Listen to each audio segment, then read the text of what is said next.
Now then, the race to discover who will be the next leader of UKIP is underway.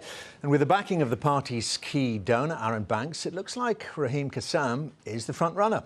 One of the candidates, Suzanne Evans, who today confirmed her own candidacy, said that she feared he would take the party in what she called a far-right direction. Well, Mr Kassam joins me now. A very good morning to you, Mr Kassam. Well, let's respond directly. Let's hear it from you, from Suzanne Evans. She talked about that far-right direction. She also talked about not wanting that kind of toxicity in the party.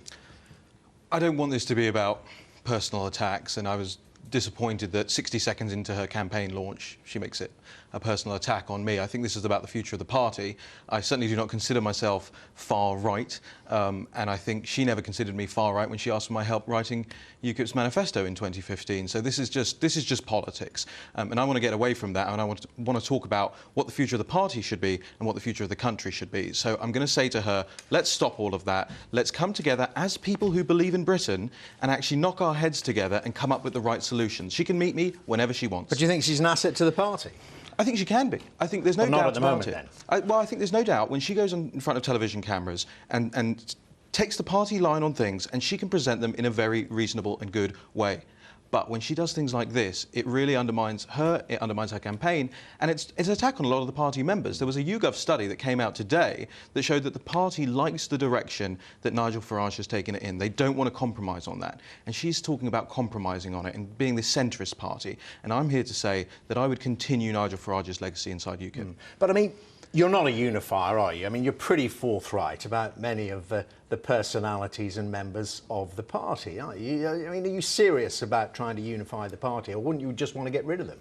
I'm deadly serious. If these people, like me, by the way, can be penitent sinners and say, we've said some things in the past that we don't wish to stand by. So they're sinners at the moment. Sorry Douglas about Carswell. I think a lot of us are. I think a lot of us are, and I'm putting myself in that. But I think now, especially after that incident with Stephen Wolfe in the European Parliament, we have to say this has gone too far. We are all in the same party, and if we wish to remain in the same party, let's sit down around a table together.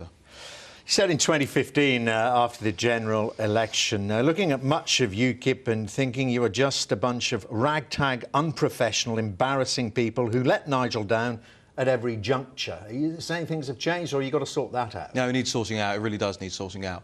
Well, somebody's going to have to go then, aren't they? Well, this is why... Well, some structures need changing. The party needs a professional management board. It's ludicrous that you have elected members of the National Executive Committee who fight their own seats across the country in charge of the finances and in charge of campaign strategy, because they're going to favour their own seats and their own campaigns. It needs a professional management board, and yes, that means some of the NEC powers will have to go. And the NEC should be turned into a regional representation for the party. So yes, I am the only candidate, and I truly believe I'm the only candidate who is willing to go in there and say this needs real change. OK, so if some of them can't deal with that, they go, and then you'd bring in the likes of Tommy Robinson. I saw an interesting video of you on YouTube talking quite recently about Tommy Robinson, who of course is former leader of the English Defence League, now leading or involved in Pegida in the UK. And you say you would consider having him in UKIP? No, I've never said that. What I've said is... You said he's a friend of yours. Well, actually, what I've said is he's a great source, because I'm a journalist. I'm still a journalist. I'm doing that. I have to get in there, I have to get into these rallies, and I report on them, and we video them, and we interview people, and I've interviewed him twice now.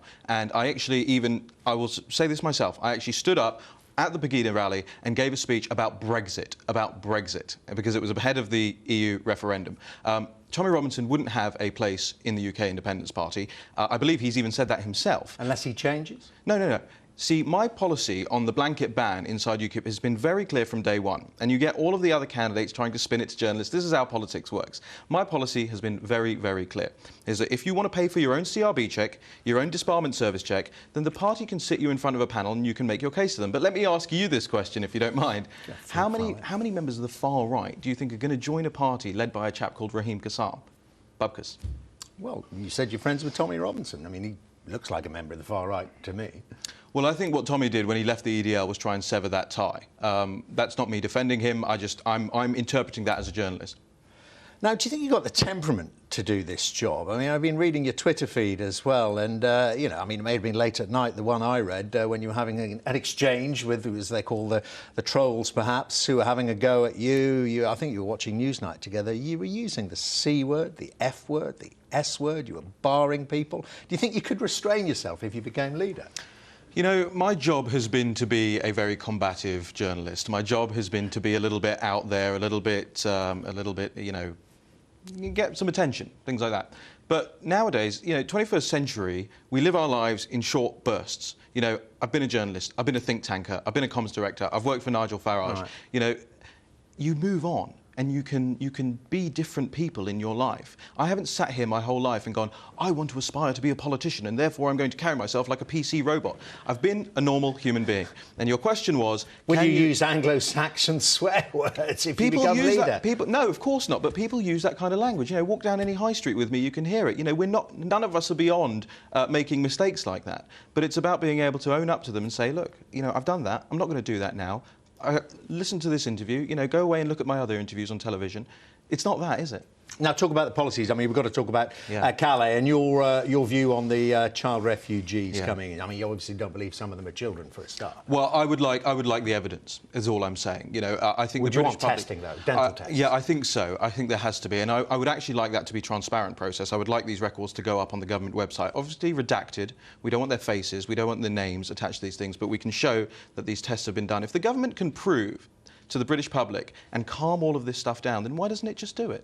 OK. And what about Gary Lineker? I mean, he's been very voluble in supporting people, whatever age they are. I said it's basic humanity to be concerned about our fellow individuals in the world. People are saying, well, he's straight across the line here. He should be sacked by the BBC. What's your view?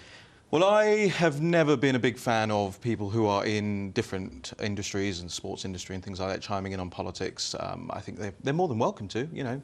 I just don't think they have all the facts to hand. I'm not a big Walker's fan. I prefer the real McCoy.